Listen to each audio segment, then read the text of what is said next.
नमस्कार।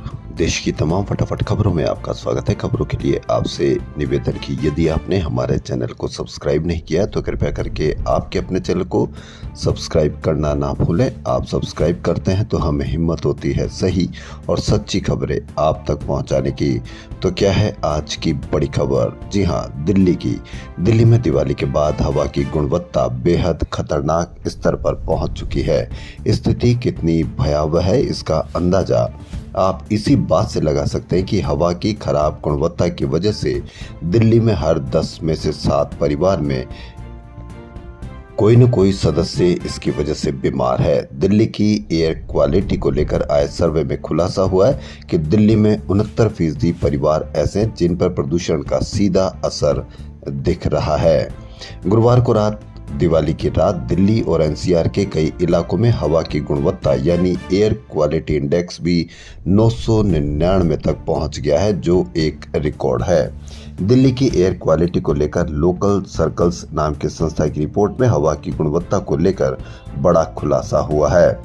इस सर्वे के तहत 21,000 लोगों से उनकी राय मांगी गई थी, लेकिन आप सोशल मीडिया पर देखेंगे तो पटाखे फोड़ने का वो अपना दे रहे हैं कि हम हिंदू धर्म की रक्षा कर रहे हैं, जबकि हिंदू धर्म के लोग ही इसमें 7 परिवार के सदस्य बीमार चल रहे हैं। कौन इनको समझाए कि और वो तर्क देते हैं बाहर का, विदेश का भी, जहां पटाखे फोड़ने से उनके वहां प्रदूषण नहीं हो रहा, लेकिन वो हमारे यहाँ प्रदूषण करने के लिए कहते हैं कि वो यहाँ की न्यूज़ में इस तरह का बताया जाता है कि जिससे हम दिवाली का त्यौहार नहीं मनाए।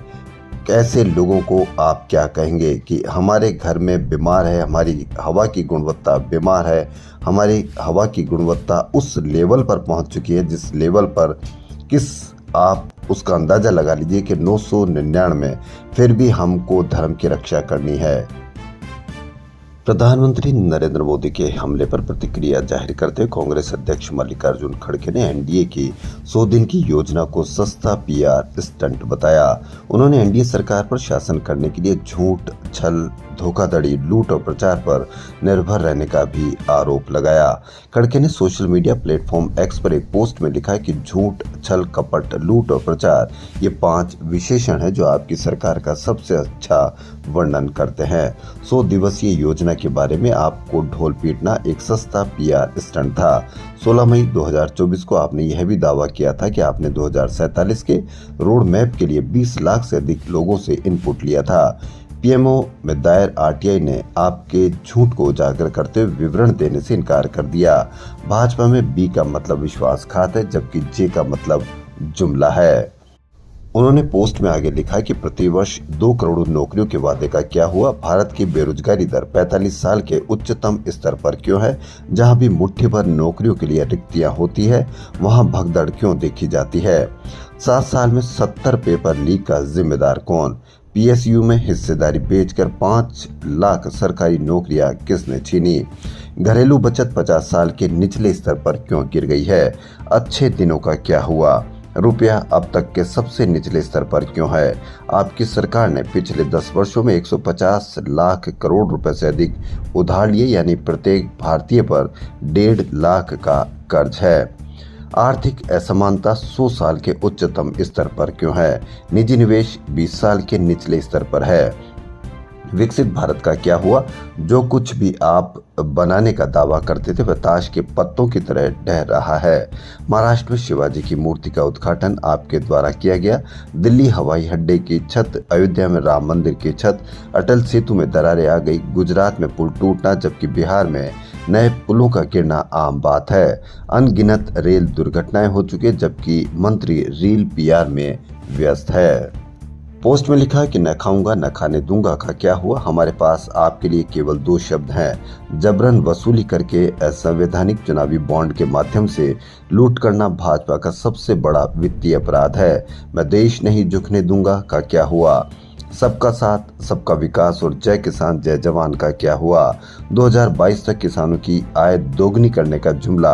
एमएसपी के लिए कानूनी गारंटी से इनकार। 35 कृषि वस्तुओं पर जीएसटी। अग्निपथ के माध्यम से सशस्त्र बलों में स्थायी भर्ती को अस्थायी में बदलना। पीएम मोदी की गारंटी 140 करोड़ भारतीयों के साथ एक क्रूर मजाक है।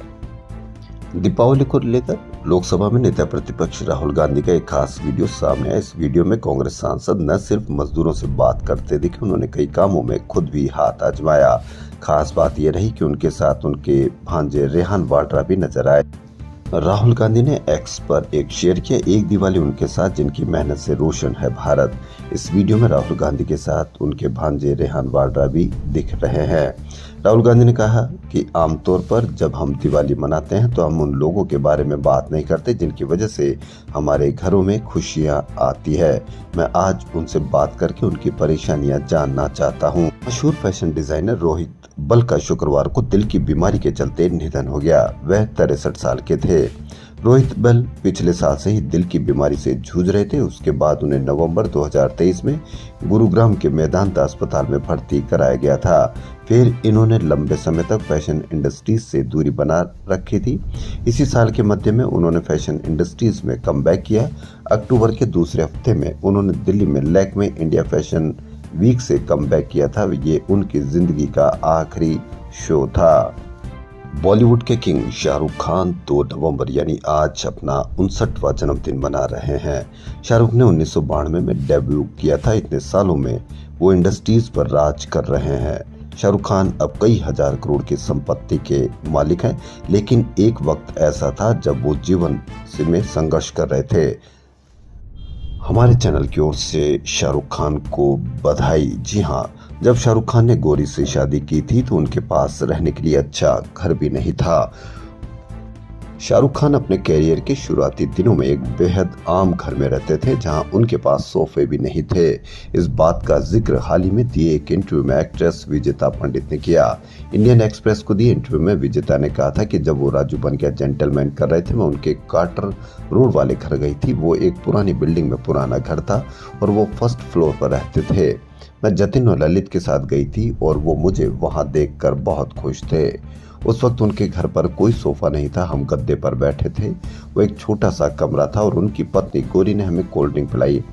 उन्होंने मुझे कहा था कि उन्हें मेरी फिल्म बहुत पसंद आई। एक्ट्रेस ने कहा कि उस वक्त मुंबई में बहुत छोटे घर हुआ करते थे। तो शाहरुख खान आज अपना 59वां जन्मदिन मना रहे हैं। खबरों फिलहाल इतना ही। यदि आपको हमारा चैनल पसंद आए तो लाइक, सब्सक्राइब और शेयर अवश्य करें। धन्यवाद।